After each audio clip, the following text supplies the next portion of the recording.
Hi viewers, இன்னைக்கு evening வாயில் வச்சோன்னே கரையக்கூடிய பால் பன் recipe தாங்க பார்க்க போகிறோம். வாங்க எப்படி செய்யுதுன்னு பார்க்கலாம். இதுக்கு தேவையான பொருட்கள்: 1 கப் மைதா எடுத்துக்கோங்க, 4 ஸ்பூன் சீனி, 2 ஏலக்காய் மிக்ஸி ஜாரில் போட்டு இந்த மாதிரி நல்லா பவுடர் ஆக்கிக்கோங்க. கொஞ்சோண்டு பேக்கிங் சோடா, கொஞ்சோண்டு உப்பு, 1/4 கப் தயிர் எடுத்துக்கோங்க. நல்லா இந்த மாதிரி மிக்ஸ் பண்ணிக்கோங்க.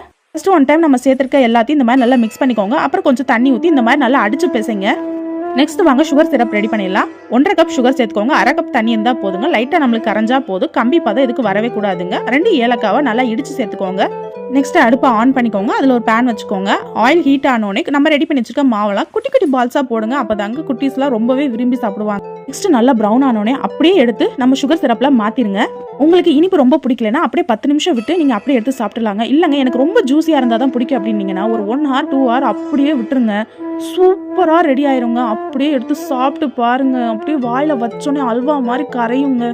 இந்த ரெசிபியை கண்டிப்பாக ட்ரை பண்ணி பாருங்க. இந்த வீடியோ உங்களுக்கு பிடிச்சிருந்தா கண்டிப்பாக லைக் அண்ட் சப்ஸ்கிரைப் பண்ணிடுங்க. தேங்க்யூ.